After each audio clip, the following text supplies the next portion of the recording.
presented by Road Films Rashidpur. Tamalpur Haat presented by Aditya Recording Studio, Gopalganj.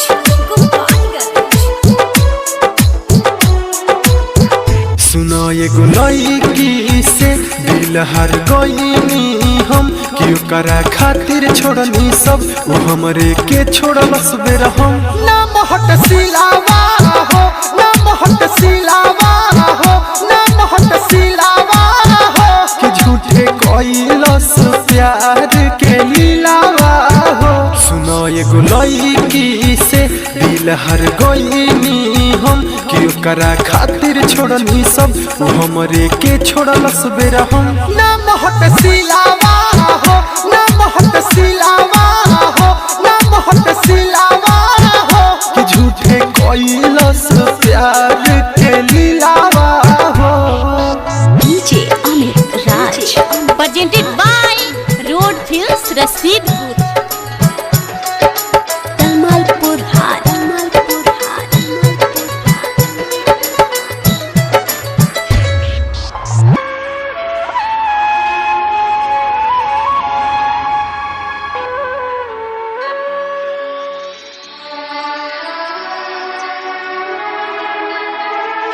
कहाँ जाई मंजिल खो गइल दिल के टुकड़ा टुकड़ा हो गइल मनवा कोई के ठोर देखे अखिया में लोर उ तो दोसरा के बहिया में सो गइल।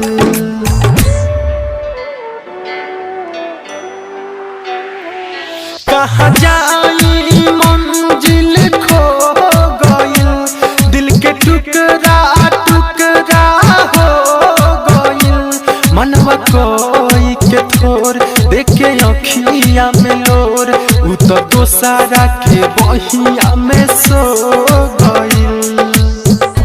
दुनिया कोई के मोर वीरान बनल दोसरा के जान अब ना दिल के हुके देव धके कहता निकान ना महट सिलावा हो ना महट सिलावा हो ना महट सिलावा हो कि झूठे कोइलस प्यार के लीलावा हो। DJ Amit Raj presented by Road Films Rashidpur. Tamalpur Haat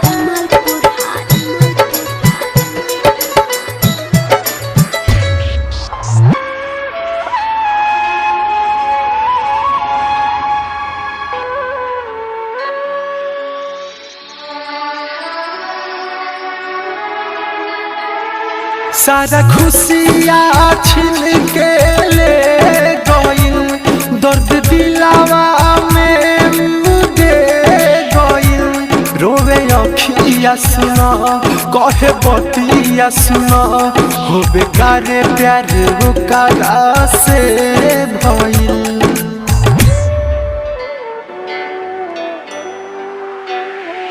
सारा खुशियाँ छीन के ले दर्द दिलावा में दे गइल रोवे अखिया सुना कहे बतिया सुना हो बेकार प्यार ओकरा से भइल।